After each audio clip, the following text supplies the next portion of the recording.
The top four lessons I've learned from running a small business for 3 years.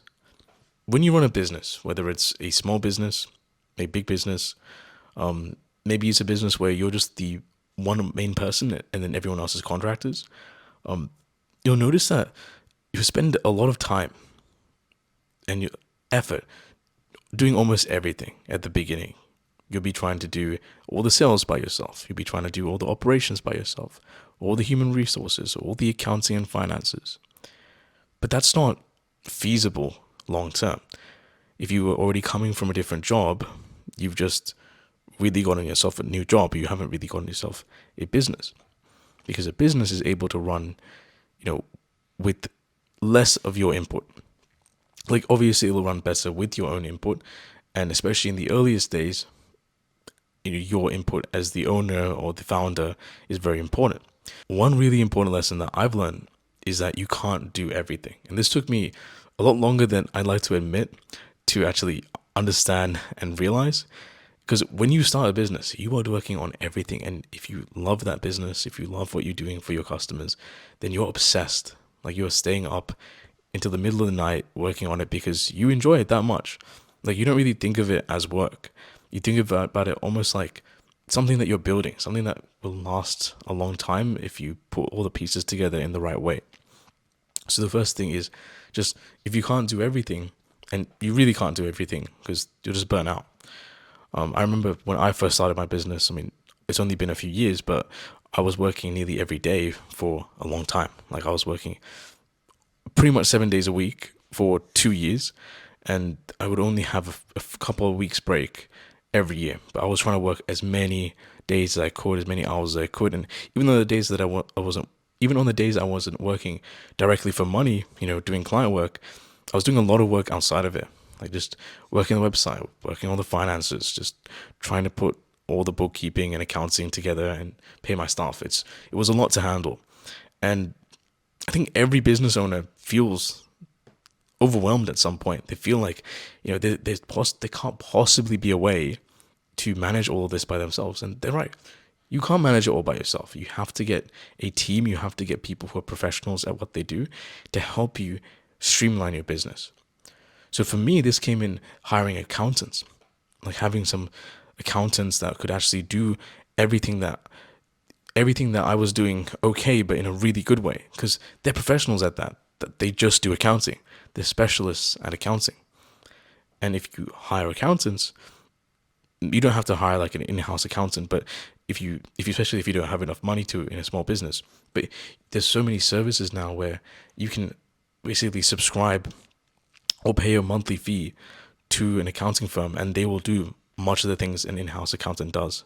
And because the system's more efficient, you can get so much more like value out of that money. You can get all your payroll done, all your BAS, all those different taxes kind of completed, and your business compliant for much less money than if you had an in-house accountant. And you'll realize that, sure, it might be expensive.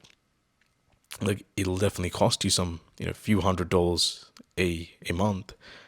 It'll definitely be worth it because it frees up the time for you to do what you're really good at. So if you run, for example, if you run an education company and you're great at teaching, if you're great at developing resources for teaching, then your time is best spent doing that, doing what you're best at.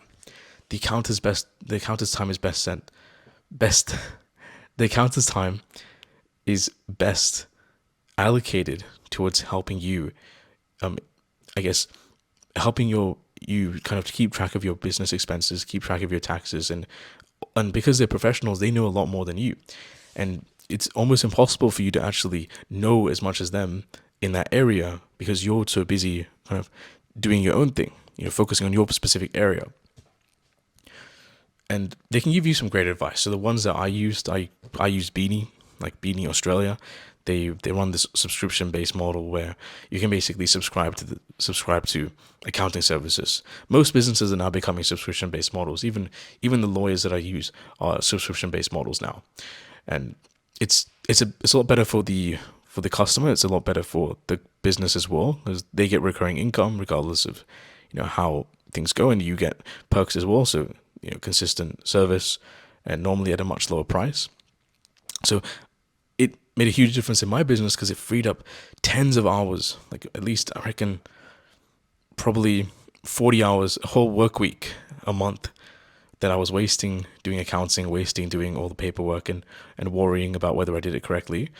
And they were able to sort that out. They were able to take all that time that I was spending there and then do that for me instead. And I was able to make more in those hours because I was able to work those hours instead and then kind of build assets for my business. So that's the first thing. So you can't really do everything. The next thing is systems are the best way to achieve your business goals. So if you think about McDonald's, like McDonald's has amazing systems. Like they have a system for exactly how to make a Big Mac. They have a system for training staff. They have a system for training the franchisees of their business. The reason why McDonald's and a lot of these big businesses work so well is because they have amazing systems. And I read this really good book called The E-Myth Revisited. I think everyone who's like ran a business for a long time recommends that book, but it's amazing. It tells you, it gives you case studies of people that didn't have systems in place, and then case studies of people, after they put systems into their business, just how much better it became. The best way for me to explain this is imagine that you have a way to sell something to your client. Like you know what you sell, and then you also know what the best way is to persuade that client to buy that thing. If you document it, then someone else can actually do the same thing as you. Maybe you might think that because you're the owner or because you've been doing it for a long time, that's, that you're better. But in reality, you're just following a set of procedures. It could be procedures that you just memorized and that you become accustomed to doing, but it's still procedures. And you can train somebody to do the same thing. You can get somebody to follow the same procedures that you do, and they can get the same outcome. So if you create systems for getting leads, systems for looking after your customers, for making sure that their expectations are met, then your business will do much better.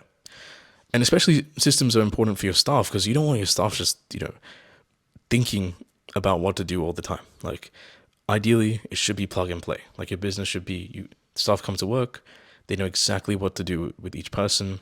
They know exactly what processes to follow. You know what the exact processes are to follow. Your customers know exactly what processes to follow. And that's the best way to kind of create a business. Everything runs like clockwork if you have good systems. So that's the second lesson. The third lesson is that technology can save you thousands of hours a year. When I first started my tutoring business, I was making invoices by hand. Like I was typing out these invoices, I was writing in my customer's name, the date that they had their lessons, the time that they had their lessons, the cost, emailing it out. And it was a very slow process. And you want to invest in technology. I know a lot of business owners, they're a bit like Krusty Krabs. They're a bit like Mr. Krabs from SpongeBob.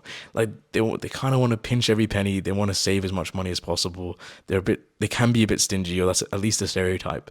But like sometimes it's better to just spend that money to make your life a lot easier, and you'll find that you spending that $2, let's say for, I don't know, let's say you spend $100 a month on like some sort of software to help your business manage your clients, send out invoices.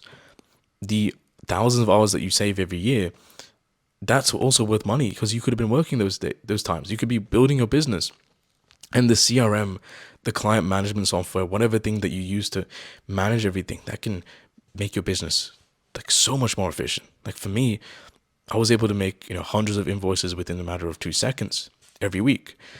So it just makes things so much easier. And then if somebody says they've paid but they haven't, it shows up there the payment didn't go through. And having those systems in place makes it so much easier. It makes your life just so much easier and your business much better to run. Your staff can log in, they can see when they have work. Your clients can log in, they can see when they have to speak to your staff or your team. And you can also kind of get a snapshot of everything because you can measure how many clients you have, how much money is coming in, how much money is going out. Even if you have other things connected, you can connect credit card payment processors like Stripe, and that can help you with your business a lot as well. The next thing, or the last thing that I want to talk about is you really have to make time for yourself outside of work. Make time for your interests, make time for your hobbies. Most business owners, most people that are pursuing something that they really enjoy working on, they're pretty much working on their business all the time. Sometimes that can be completely because they really like that. They want to do that all the time. But there's other times where they kind of forced to. Maybe they have a lot of overhead. They have very expensive rent. If they rent somewhere in a major city, they could be paying upwards of $100,000, even $200,000 a year for rent. And even though you can work as much as you like as a business owner, because it's not like an employee where there's set hours. You can continuously work, or you can work less. Most people choose to work more because they have a vision for their business, and they want to, they want that vision to come as soon as possible. And they rush it. They rush it. They do 50-hour weeks, 60-hour weeks, and they try and get to that as soon as possible. And they put everything else on the sideline. They put their health on the sideline. They put their friends on the sideline, their significant other on the sidelines. They don't really prioritize anything outside of work. It's literally just get up, work the whole day, and then go to sleep, do the same thing over and over again. But as a business owner, it's just so important to just make time for yourself. Find some really interesting hobbies, and if you have the freedom to, I guess, work different hours to a 9 to 5, then maybe find a martial arts class. Maybe try and pick up rock climbing. Try and pick up sailing, camping, motorbike riding, just anything, something cool. And if you just pick up something cool, you feel more motivated at work because you just feel like a badass. You feel like, damn, I do this. And you just feel more confident when you're speaking to your clients, more confident when you're closing sales leads. Everything kind of works out better if you just make time for yourself. And when you think about running a business and all the time that it takes, you don't want to look back at it after like 10, 20 years and realize, oh, I don't have any of my friends around. I don't have, I didn't spend much time with my family. You want to kind of set time aside for the people that actually matter in your life, for your friends, for your family, for your sibling. Doing cool stuff like maybe going on sibling trips, or maybe like trying to plan something together when everyone's free to make great memories, like traveling together. Those things are important. And your business will do well. Like, it's not going to vanish if you disappear for a day or if you take a break.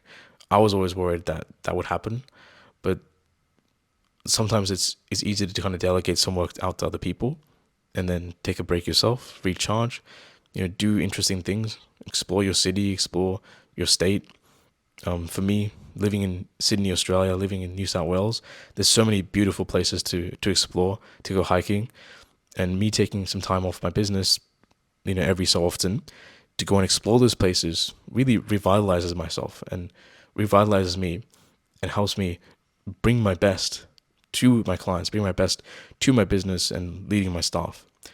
So yeah, that's the 4 biggest lessons I've learned from running a business for 3 years.